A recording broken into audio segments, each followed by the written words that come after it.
ଅଣୁଶକ୍ତିନଗର ମୁମ୍ବାଇଠାରେ ଶ୍ରୀଗୁଣ୍ଡିଚା ଯାତ୍ରା ଆନନ୍ଦ ଉଦ୍ଦୀପନା ସହ ପାଳିତ। ମୁମ୍ବାଇସ୍ଥିତ କେନ୍ଦ୍ରୀୟ ଆଣବିକ ଶକ୍ତି ବିଭାଗର ଆବାସିକ ପରିସର ଅଣୁଶକ୍ତିନଗରଠାରେ ସ୍ଥାନୀୟ ଓଡ଼ିଆ ସମିତି ଆନୁକୂଲ୍ୟରେ ଶ୍ରୀଗୁଣ୍ଡିଚା ଯାତ୍ରା ମହା ଆଡ଼ମ୍ବରରେ ପାରମ୍ପରିକ ରୀତିନୀତି ଅନୁଯାୟୀ ଅନୁଷ୍ଠିତ ହୋଇଯାଇଛି। ଚଳିତ ବର୍ଷ ଶ୍ରୀଜୀଉଙ୍କର ନେତ୍ର ଉତ୍ସବ ନବଯୌବନ ଦର୍ଶ ମଧ୍ୟ ରଥଯାତ୍ରା ଦିନ ଅନୁଷ୍ଠିତ ହେବାକୁ ଥିବାରୁ ପ୍ରାତଃକାଳରେ ଏହି ଦୁଇ ନୀତି ପ୍ରଥମେ ଅନୁଷ୍ଠିତ ହୋଇଯାଇଛି। ପ୍ରାତଃକାଳରେ ନେତ୍ର ଉତ୍ସବରେ କର୍ମକାଣ୍ଡ ହୋମଯଜ୍ଞ ଆଦି ସମ୍ପନ୍ନ ହୋଇ ଆରତୀ ଅନୁଷ୍ଠିତ ହୋଇଥିଲା। ତତ୍ପରେ ଭକ୍ତମାନଙ୍କର ସମାଗମ ମଧ୍ୟରେ ଶ୍ରୀଜୀଉମାନଙ୍କର ନବଯୌବନ ଦର୍ଶନ ଅନୁଷ୍ଠିତ ହୋଇଥିଲା। ଏଥିରେ ଭକ୍ତମାନଙ୍କ ଦ୍ୱାରା 56 ପ୍ରକାର ପାରମ୍ପରିକ ନୈବେଦ୍ୟ ପ୍ରଭୁଙ୍କୁ ସମର୍ପିତ ହୋଇଥିଲା।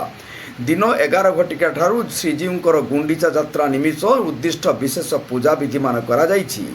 ଏହି ପ୍ରକରଣରେ ରଥ ପୂଜା, ରଜ୍ଜୁ ପୂଜା, ରଥରେ ସ୍ଥାପିତ ପାର୍ଶ୍ୱ ଦେବାଦେବୀମାନଙ୍କର ପୂଜାବିଧି ସମ୍ପନ୍ନ ହେବା ସହ ଶ୍ରୀବିଗ୍ରହମାନଙ୍କର ଅନ୍ନଭୋଗ, ଆରତୀ ଓ ମଙ୍ଗଳାର୍ପଣ ଅନୁଷ୍ଠିତ ହୋଇଯାଇଛି। ସଦୃଶ୍ୟ ଟାହ୍ୟାମାନଙ୍କରେ ସୁସଜ୍ଜିତ ବିଗ୍ରହମାନଙ୍କର ରଥ ଉପରକୁ ପହଣ୍ଡି ବିଜେ କରାଯାଇଥିଲା। ଅଣୁଶକ୍ତିନଗର ଓଡ଼ିଆ ସମିତିର ଅଧ୍ୟକ୍ଷ ନିଗମାନନ୍ଦ ମିଶ୍ର ଏହି ଉତ୍ସବର ଶ୍ରୀଜୀଉମାନଙ୍କର ଆଦ୍ୟାଭିଷେକ ଭୂମିକାର ସୁବର୍ଣ୍ଣ ସମ୍ମାର୍ଜନୀରେ ରଥ ଉପରେ ଛେରା ପହଁରା ନୀତି ସମ୍ପନ୍ନ କରିଥିଲେ। ଦିବା ପ୍ରାୟ 2ଟା 30 ଠାରୁ ଆଣବିକ ନଗର ପ୍ରାଙ୍ଗଣରେ ରଥ ପରିକ୍ରମା ଅନୁଷ୍ଠିତ ହୋଇଯାଇଛି। ଏଥିରେ ଭାଗ ନେବା ପାଇଁ ଭକ୍ତମାନଙ୍କ ମଧ୍ୟରେ ପ୍ରବଳ ଉତ୍ସାହ ଦେଖିବାକୁ ମିଳିଥିଲା।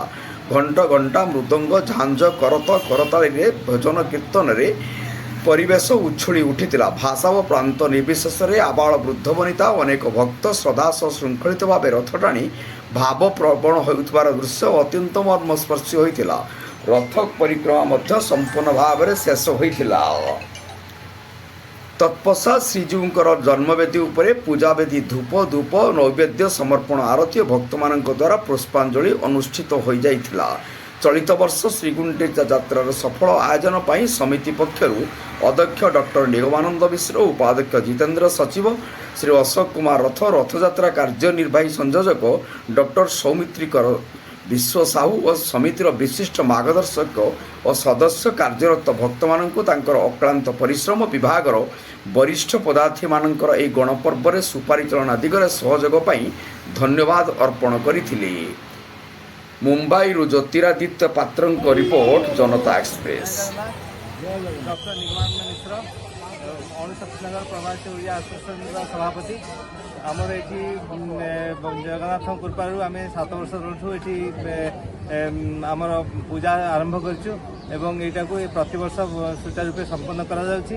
ଏ ବର୍ଷ ବି ଆମେ ବହୁତ ଭକ୍ତିଭାବ ସହିତ ଜଗନ୍ନାଥଙ୍କର ସେବା କରୁଛୁ ଏବଂ ଏ ବର୍ଷର ପୂଜା ଘୋଷଯାତ୍ରା ଆମର ଅଣୁଶକ୍ତିନଗର ଆସୋସିଏସନ ତରଫରୁ ଏବେ ଆରମ୍ଭ ହୋଇଛି ଏବଂ ବହୁତ ଲୋକ ଏ ପୁରା ଅଣୁଶକ୍ତିନଗର ଆସୋସିଏସନରେ ଅଣ୍ଡରରେ ପାଖାପାଖି 200 ଫ୍ୟାମିଲି ଅଛନ୍ତି ଏବଂ ପୁରା ଅଣୁଶକ୍ତିନଗରରେ ପାଖାପାଖି 4000ରୁ 5000 ଲୋକ ପ୍ରତିଦିନ ଆସି ଏଠି ଠାକୁରଙ୍କୁ ଦର୍ଶନ କରନ୍ତି ଏବଂ ପ୍ରପର ଭଗବାନଙ୍କ ଆଶୀର୍ବାଦ ନେଇକି ଯାଆନ୍ତି।